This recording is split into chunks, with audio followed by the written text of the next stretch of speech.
Hello, we're the Nostalgia Critics, back again for another Doug video. So recently we realized that Doug doesn't upload his playlists very well. So we have a bunch of Nostalgia Critic episodes that weren't in the playlists that we're going to review now. On top of that, we also decided just to get the DVD exclusives over with because why not? So let's do this. Starting with the Season 1 ranking of Nostalgia Critic episodes that weren't in his playlists. Number 1 on our missed Season 1 episodes is Nostalgic Sports Movies. He talks about a bunch of different sports movies, compares and contrasts them. It's almost an attempt at analysis, which is refreshing for Doug. And I mean, these movies are all really samey, so it's easy to point out like the flaws with the formula. So I don't think this is a bad episode. If it was in the main list, it'd probably be a upper mid-tier episode. So next we have Pokemon the first movie. Basically, Doug is a guy in his 30s trying to explain what Pokemon is. Okay, what's a Pokemon? Yeah, I mean, there's the obvious level of cringe that you would expect there, but it so wasn't weird, a terrible video. It was just kind of like... It's bizarre, because most of the time, at least when he reviews cartoons, it's like shit that was from his age. So he kind of has an understanding enough of it, but... The episode's weird, because he doesn't he clearly doesn't give a shit about Pokemon, but like half the review is him being like, I don't understand what a Pokemon is. Okay, what's a Pokemon? Can this movie take time to explain it? I'm like, how many seasons? What do you need to... Well, it's like, what do you need to explain to you? They're monsters and they fight each other. That's all it is. Right. And he's so confused about the concept. Like, I don't know. He tried. Alright. Alright. Our number 3 and lowest on the Season 1 missed episodes is Top 11 Saddest Nostalgic Moments. He talks about, like, fucking Old Yeller getting shot in the face, and that's another generic Top 11 list, like, whatever. Alright, on to Season 2, we have The Next Karate Kid. Basically, Doug just roasts The Next Karate Kid. It's a pretty roastable movie. The Karate Kid as a franchise is one that's somewhat interesting and funny, so there's actually good material for him to do there. And there were a couple funny moments in it. Yeah, I liked this one. This one, on the normal list, would be moderately high up there on the Season 2 rankings. Right. Next up, number 2 on the Season 2 missed episodes is Garbage Pail Kids. I actually did think this episode was moderately funny. There's certainly a lot to say about the Garbage Pail Kids movie. If you haven't seen it, it's a bunch of midgets running around in terrifying rubber suits, screaming at each other. Doug does ruin it at the end. He's got like a string of skits at the end that devolve into him turning himself into Mr. Hanky the Christmas Pooh. My God, it's turned me into what the movie always was. A dirty piece of crap. I turned myself into a poopy, Malcolm. Look, Malcolm, I'm in the shape of a poopy. Yeah. I'm Poopy Dog. Nice. Next we have Heman and Shera Christmas. It was kind of a forgettable episode, but watching it, I didn't completely hate it. I kind of got a moderate level of enjoyment from it. It was just kind of another forgettable Doug episode, I suppose. Our lowest ranked on the Season 2 forgotten episodes is Warriors of Virtue, which is some movie about fighting kangaroos in an alternate dimension. The movie's pretty boring itself, and this is one of those episodes where Doug just screams a lot. It's pretty grating. It probably doesn't fall below like the higher end of low tier. It's certainly not the worst thing I've ever seen, but it's not very good. I wouldn't watch it.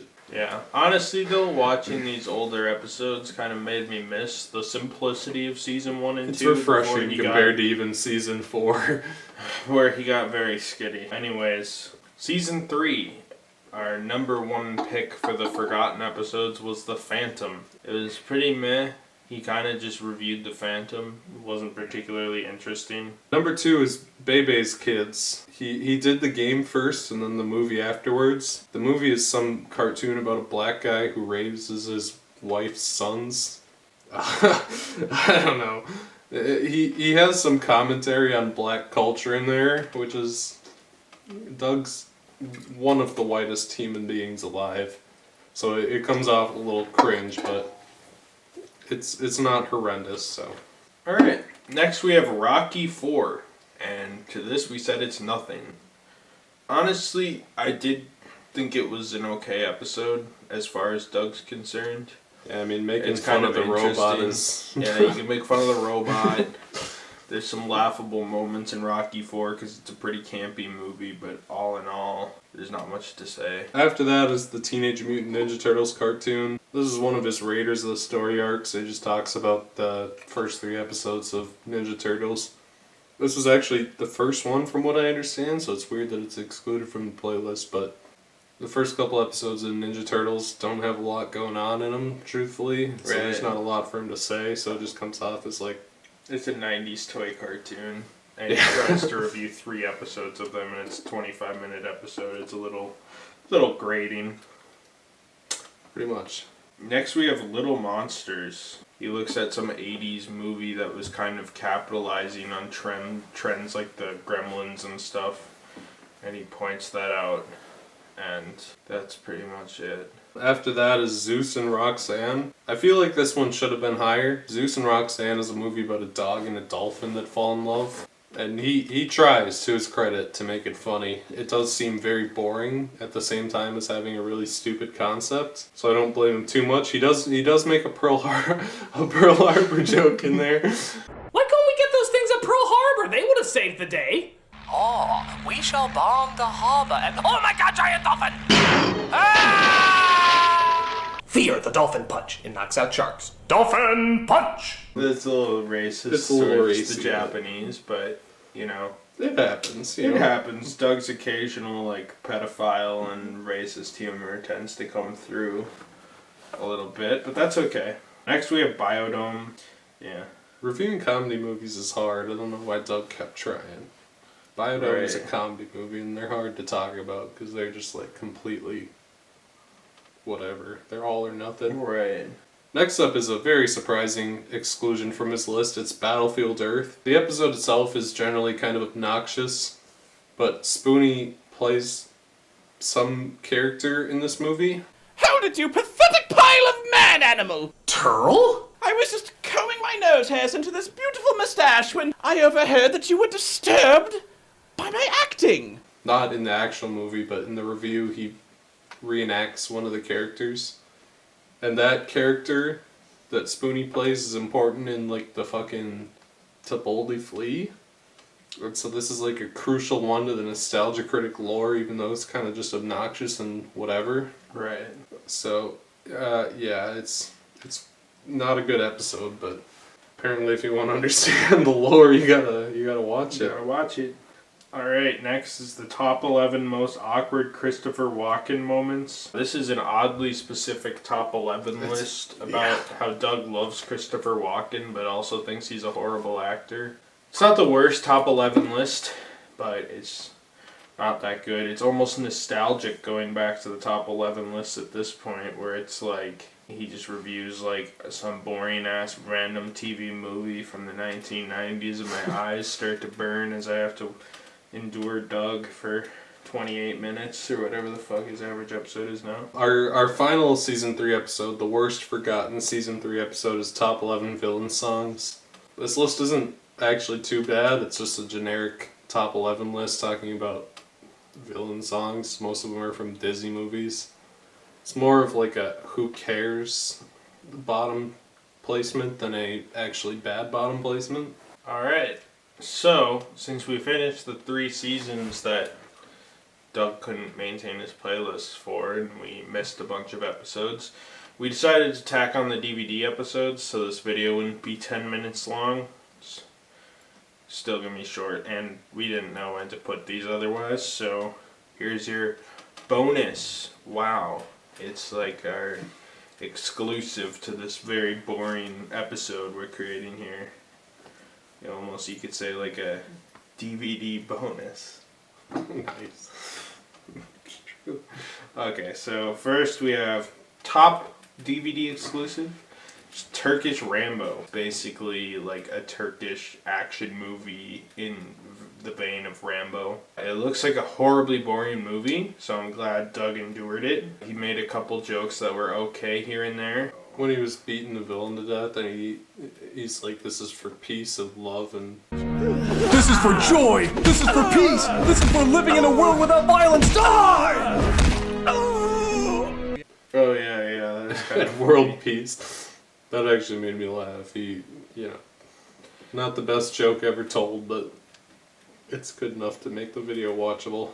Number 2 on the DVD's extras, whatever list, is reviews his old home movies. This is actually him watching some movie he made as a kid. Thanks for that. So they then go. Scary, isn't it? It's kind of refreshing to see Doug kind of not have a massive ego and make fun of himself a little, even though it's the 12-year-old version of himself. right. And I think his own movie is really cringe. Not in like the fucking furry way, but kind of like the way all 12-year-olds are. So it's really easy for him to roast himself. And I truthfully don't think this is a bad video. This is also the first time in our marathon that we see Malcolm. No, that's not true. Yes, Night it of the is. Living Dead. Oh, he was in that for like a fucking millisecond. Fuck you.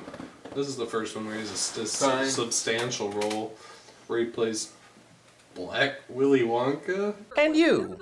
You've worked hard to pay for this DVD. You should be rewarded by seeing this asshole get some of his own medicine. Well, through the magical powers I've suddenly decided that I have, we're going to alter his memory so he doesn't realize that he's watching himself in these videos. I think that's a recurring character. It is a recurring character. Okay. Well, that's your little introduction to Malcolm, the little tease of... That's the tease of what we have to come. You know, I haven't seen much beyond where we are.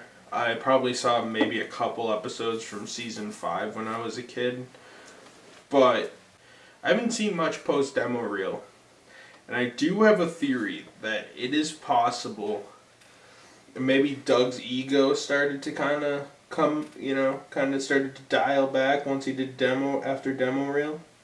Maybe he realized can't just put out any fucking shit. Is it swelled up for the wall or something? Yeah, a lot of his recent stuff where he's just like, that part in the Deadpool review where he's in the Deadpool costumes and he's like, there's someone insanely handsome and sexy and beautiful and a fantastic film reviewer under here. Okay. He's in character. Alright, next we have Reefer Madness. I really liked this video. I thought this one was good too, actually. Reefer Madness is kind of a funny video to look back on because I feel like everybody kind of just knows what marijuana is now. And considering And back then they were like, it'll make you axe murder your whole family and stuff. Right, so I feel like it's low-hanging fruit, but, it was a fairly enjoyable video. A lot of these DVD extras, Doug goes back and watches, fairly old movies, and it kind of works to the benefit, because a lot of the times, I'm not interested in, these direct-to-VHS 1986 Children's videos. So, seeing something like Reefer Madness or something that is a little more, fun to watch get roasted. Doug clearly doesn't know a lot about pot, though. Pretty much every time that pot's brought up, he's like, whenever people smoke pot, they just eat Cheetos and they never walk and they get fat and watch SpongeBob. It's like, okay, well, kind of true, more true than the Reefer Madness, but also it's not exactly like that, Right. And he kept still saying, living off the modern character. he kept talking about how if you smoke weed, you're gonna think that someone's head is a malted milk ball, and it's like whatever fucking weed you're smoking to get hallucinations. I want some of that. My shit, theory dog. is that Doug Walker smoked K2 one time. like a lot of K2 or something. Maybe he And he accidentally thought everyone smoked was a crack. malted milk ball or He's something. like, wow, considering weed's a plant, it's kind of weird that it's fucking white powder. But I don't know what fucking drug you can do. You would have to be like on some serious shit to think someone's head's a malted milk ball. You thought a man was a weasel. He didn't look like a weasel. Yeah, it wasn't. Anyway. It kind of just sounded like I smoked a crack pipe. I was on a very safe recreational drug, and I thought someone was a weasel. Sure, but it was like he was a weasel man, dude.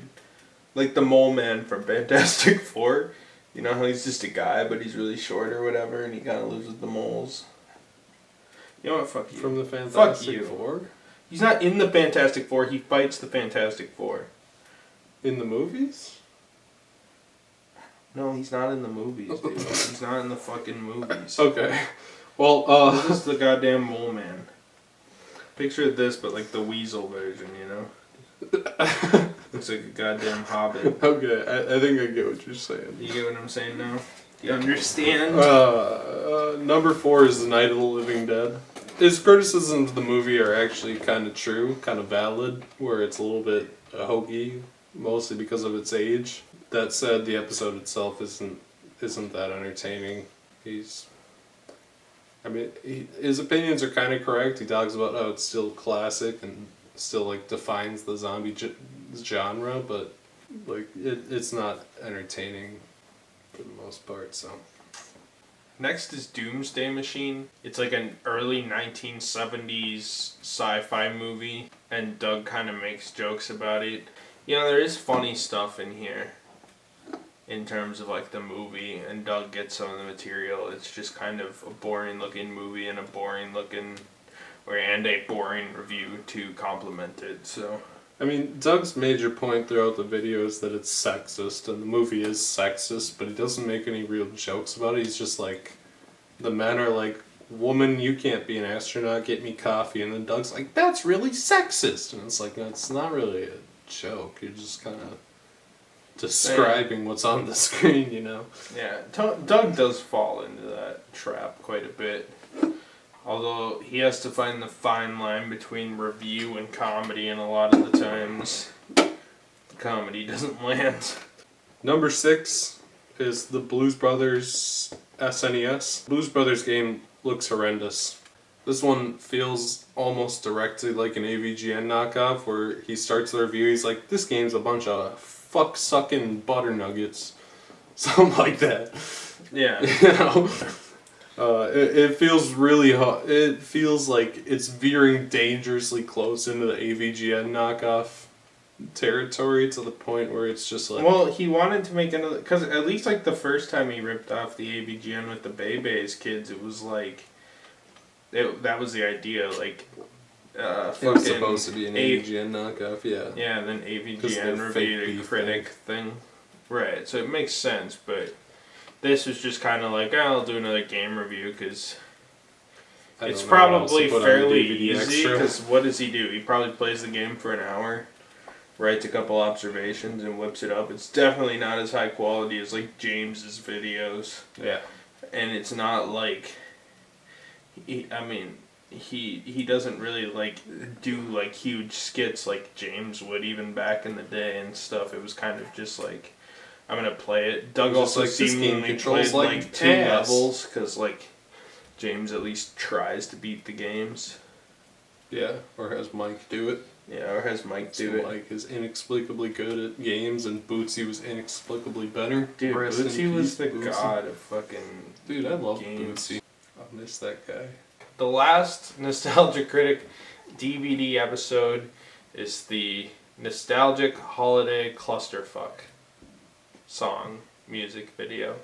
Doug sings for a 5-minute song, Christmas song. He pretty much sings about how Halloween, Thanksgiving, and Christmas are too close together, and Christmas is really expensive, so it stresses people out. Visiting Santa's crib, lying straight to your kids. Pray they don't need therapy for your tiny fib. This shit comes earlier, seems almost every year, making us spend away. Right. Doug's not a good singer. The song, like the music and lyrics weren't horrible for a DVD extra on the Nostalgia Critic DVD. Don't get me wrong, but Doug is not a very good singer at all. And the instrumental track was provided by Barney Walker. As many of you guys may know, Barney Walker is Doug's father. Seems like a good guy. I don't know. Barney Walker to this day is still composing music for the Nostalgia Critic, which is adorable. Barney seems like a good man, and you should add him on Facebook. Yep. Alright, guys. So that was our Nostalgic catch-up. our top 23 minus the DVD extras, whatever the accurate number is. Nostalgia Critic playlist F-ups, parentheses, not our fault but Doug's, parentheses, probably not Doug's fault either, probably Malcolm or whoever the fuck does his playlist, Rob maybe. The top 26 forgotten Nostalgia Critic episodes. Right. The top 26 forgotten Nostalgia Critic episodes. Alright, everybody. Next time you'll be seeing us is for season 5. The final season. The final season, The it was. final season. He canceled it. Until the final season. And then we have 2 movies totaling 6 hours of runtime. And then demo reel. And then demo reel.